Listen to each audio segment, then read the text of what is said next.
Hey, it's your buddy Peace and Harmony here with you here today. How to rid the toxicity feeling after being and engaging with a narcissist or psychopath. If you've been with them for a long time, I feel for you. Their behavior and the way that they mistreat people is absolutely disgusting and it's horrendous. Oftentimes I feel it's almost verging on criminal, the way that they treat people. And often for the fact that they oftentimes I feel do it intentionally makes it even more disgusting. And the fact that I don't feel it's about, a character deficit, it's more of a personality disorder. Character development is really based on your morals. A person of good character is kind, gentle, compassionate, nurturing. These are all good character. These are all good characters. Character builders, when you're forced to have courage, when you're forced to have bravery, when you're in a situation where you're asked to do the right thing, have integrity, help out, help somebody who's in need. These are all true, out of true character. They're coming from a genuine place, a place of authenticity, a place of truth. And I think truth is what is so necessary, because as they say, truth will set you free. And truth is what you're seeking here in this video, and truth is actually what you possess. That's why you're on this path, that's why you're healing, and that's why you're seeking recovery and getting to that place of what I call peace and harmony. Peace and harmony is a good feeling when basically your ability to feel is restored after dealing with a psychopath or a narcissist. Your ability to feel has been so disrupted.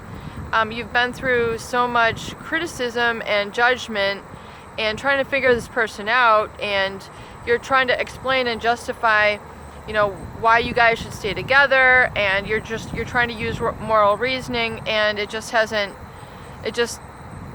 worked out. But you've realized that this person is not only just not wanting to be together with you, but they actually have a personality disorder. And it can be very discouraging when you kind of discover this.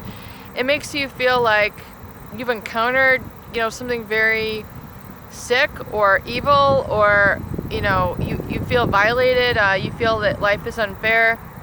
Of course you're going to jump to all these conclusions, but bottom line is there's a certain toxicity and a certain sort of disgust that I think goes with the experience.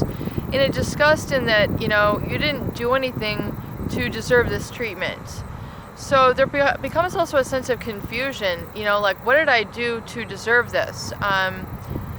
Why me? All these sort of questions go through the mind, and it's the crazy making that has put you in this sort of position. But what's really a shame and what's really sad is when it separates you from your own joy and your own ability to kind of create and manufacture joy and happiness and live your authenticity, when it really has removed you, I would just say, off your base.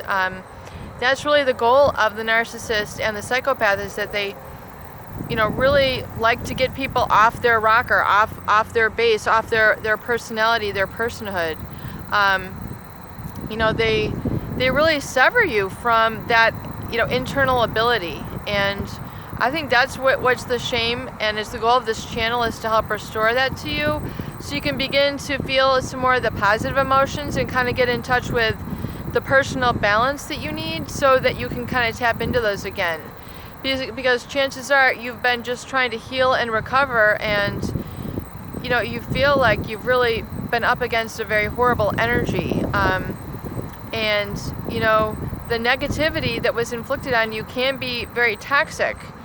Toxic meaning stressful, and stressful meaning it's caused you to release a lot of hormones and endorphins into your system, and you've really overactivated your parasympathetic nervous system, even your central nervous system. Everything has just gone wacky, and it makes your brain go crazy. It's kind of like today I think I spoke with a gentleman who had lost his wallet, and how the brain kind of goes into a freak out situation. It's kind of like the fight or flight. Your brain just goes wacko, as he described it. And, very funny. Of course, it's funny to kind of laugh about it after it, but it's very much like when you lose your wallet. You're kind of like losing everything. Your identity. Your driver's license might be in there. That's your ID. You can't operate your car without it. Your bank cards, your cash, all your other cards, your health insurance. Really everything that's kind of valuable and about you is in your wallet. And the violation that you feel when your wallet is stolen is kind of like the violation you feel when you've been duped or deceived, or targeted by the narcissist. And we need to come up with another term than being targeted, because the targeting occurred, but after being associated with this person, after being around this person, mistreated by this person and abused. Yes, the targeting is there, but to just be inflicted with their toxicity, which is their stress, hostility, criticism that knows no end. I mean, their ability to criticize just gets more with time. And especially the longer you know them, the more they're going to know kind of what pushes your buttons, and they're just going to push, and then you have some time, and then it's push again. I mean, the button pushing doesn't stop. Their way to kind of try to get underneath you and rock your foundation, your very good qualities, the more that they can just get in there with like a shovel and just try to get underneath you and get you off of your off of who you are and what you love. The more they can separate you from what you love, the better. I mean, it's like they almost think it's funny that you love. They almost ridicule you that you have a fondness or attention for something. They have a really uncanny way of throwing this back in your face, that you have a humanity, that the very core of what makes you a person, what you love, which is natural and genuine. They're just like, really? They try to get you to turn on yourself, violate these very kind of core human abilities within you, which is your own genuine love and caring for somebody, and they try to flip it on you. And it's the cognitive dissonance, it's the crazy making. It's a way for them to manipulate, and they go about it in very devious ways, and it can be very confusing, especially if this person, looks normal or has normal things or is accomplished, has a lot of money, has a big house, a lot of friends. It can be very confusing.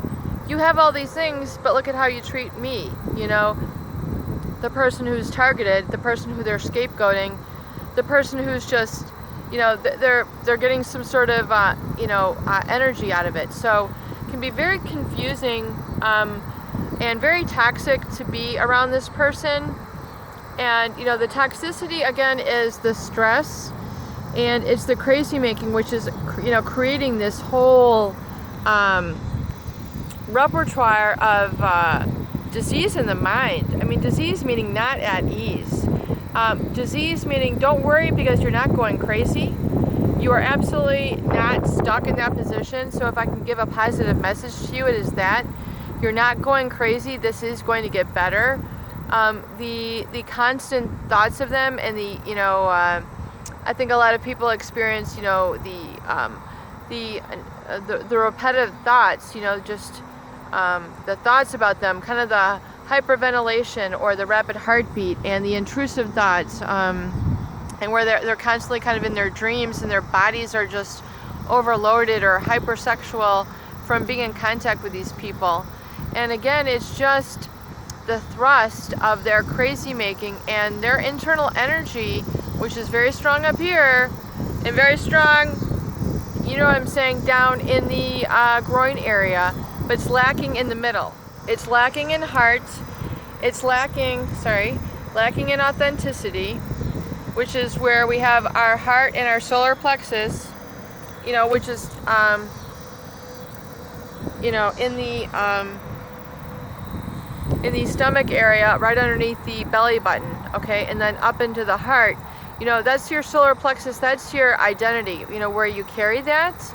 And this is what has been attacked, which is your solar plexus, which is your heart. So your solar plexus is your energy. It's like when they say, oh, I'm going to work my core in the workout. I mean, that's your solar plexus. But your solar plexus right here, I don't know if you can see that, you know, that's where you're carrying your identity. This is where you know, you're carrying, you know, you don't carry your identity up here. It comes from a deeper part of you. And then your heart, which is, you know, what you love, what you really have a fondness for and an affection for. That's what they try to sever. Like they try to sever, and then of course your communication, where they eventually don't allow you to express yourself. You get into a position where you can't really be yourself around them. You can't express what's natural.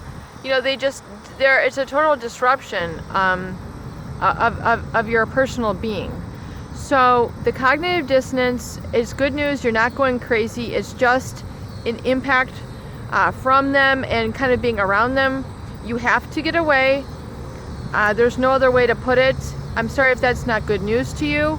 I'm sorry if that's bad news. I'm sorry if it seems impossible, but we're working on it here in this channel, is making positive steps to restore that mind-body connection, okay, your spiritual connection. Sounds a little woo-woo, but I'm talking about your your internal personal connection to yourself, what you truly love, and what truly is meaningful to you, and getting back and reconnected to that. We do that through a couple things here. The recovery journal, your recovery dates, and identifying with those affirmations, those positive affirmations for yourself, the I am statements. It's going to take some work. It's going to take applying these tools, but the more you can apply these tools, guys, the better you're going to feel, the more genuine you're going to feel, the more at peace you're going to feel. You're going to start to resonate a happiness again. You're going to get reconnected to what makes you happy, and it's going to be okay and safe for you to pursue what's happy. And so no contact, of course, is key here. And I hope these videos and tools and discussions are of help to you. Please share these with people who need it, and please subscribe for more great tools, videos, discussion, and support. Peace and harmony here with you here today. Love you. Make it a beautiful day. Bye-bye.